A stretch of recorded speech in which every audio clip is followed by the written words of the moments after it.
De quelle nation parle-t-on alors que le Togo peine à répondre aux critères d'une nation? Depuis quelque temps s'enfle la polémique sur l'attribution du qualificatif père de la nation au feu président Eyadema Simbe du Togo. Pour les uns, ce titre revient de droit à ce personnage, alors que pour d'autres, ce mérite devrait plutôt être attribué à son prédécesseur, feu Sylvanus Olympio. Mais fort curieusement, il n'est pas aisé, à ce jour, d'affirmer l'existence d'une vraie nation au Togo. D'où la nécessité de revenir sur l'opportunité d'un tel débat à travers une analyse succincte de la notion. Qu'est-ce qu'une nation? Le concept est ancien. Il est présent dans l'Ancien Testament à travers l'expression peuple et nation. C'est donc un concept qui revêtait un caractère sacré. De lui émane probablement le règne de droit divin que s'attribuèrent des rois et empereurs d'Europe. Mais après la Révolution de 1789, le pouvoir fut désacralisé, devenant ainsi une forme de règne où domine la volonté populaire. C'est dans ce nouveau sens que semble bien s'inscrire le sens de père de la nation employé jusqu'à ce jour. Le sens actuel de l'expression peut être cerné sous trois angles: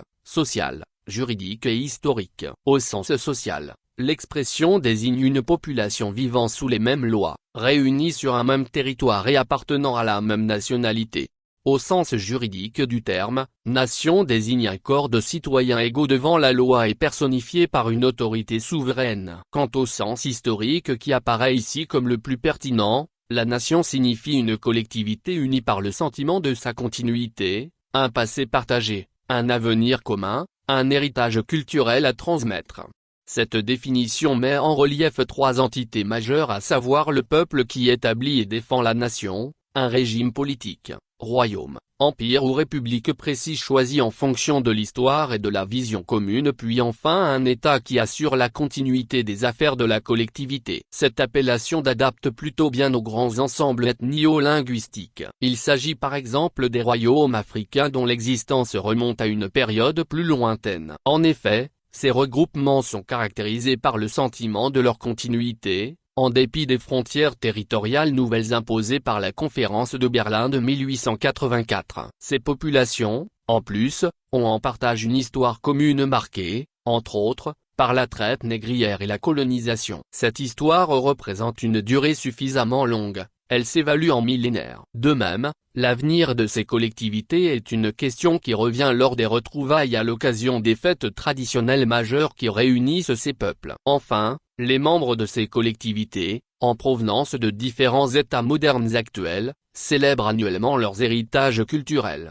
Le Togo est-il une nation? Au vu de ce qui précède, on peut examiner la désignation du Togo, et par extension des États africains par le vocable nation. Ceci passera donc par la résolution des questions suivantes: les citoyens togolais ont-ils le sentiment de leur continuité? La réponse sera affirmative puisqu'ils célèbrent chaque année, le 27 avril, la fête de l'indépendance nationale. Mais lorsqu'on s'intéresse de près aux détails de cette fête, la certitude commence à s'effriter. Les Togolais ont-ils une histoire commune? On répondra par l'affirmative, sauf que cette histoire est très brève puisqu'elle ne fait pas encore un siècle. En plus, les différents peuples se retrouvant sur le territoire national ont connu des traitements différenciés selon leur situation géographique. Les Togolais sentent-ils qu'ils ont un avenir commun? On pourrait dire oui, mais la tendance à assurer un avenir à son groupe ethno-linguistique, et surtout à sa propre famille, semble très plus ancrée chez le Togolais. Existe-t-il un héritage culturel commun à transmettre aux générations futures de Togolais? Ici apparaît une lacune majeure car, les traditions culturelles existantes n'ont pas encore fusionné dans une culture à envergure nationale. En un mot, la désignation du Togo, tout comme des États africains antérieurement colonisés par le terme nation, se présente comme un abus de langage. Il ressemble plutôt à un usage suggéré par l'impérialisme pour motiver le respect des frontières qu'il a décidé pour les intérêts des anciennes puissances colonisatrices.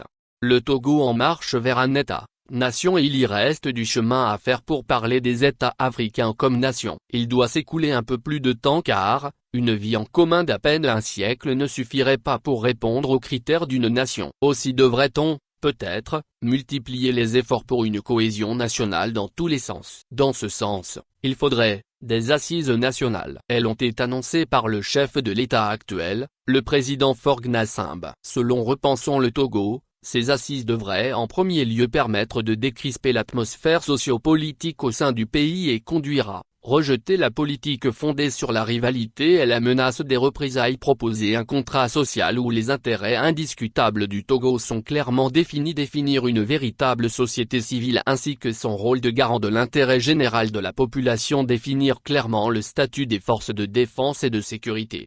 Adopter et mettre en œuvre de mesures supplémentaires pour apaiser les victimes des exactions sociopolitiques depuis 1958 jusqu'à ce jour. Mais, à quoi serviraient ces réformes sans une jeunesse bien formée et engagée? Ne serait-il pas préférable de penser plutôt à la constitution de la nation africaine? Anoï Jean. Source, Togoni Iba.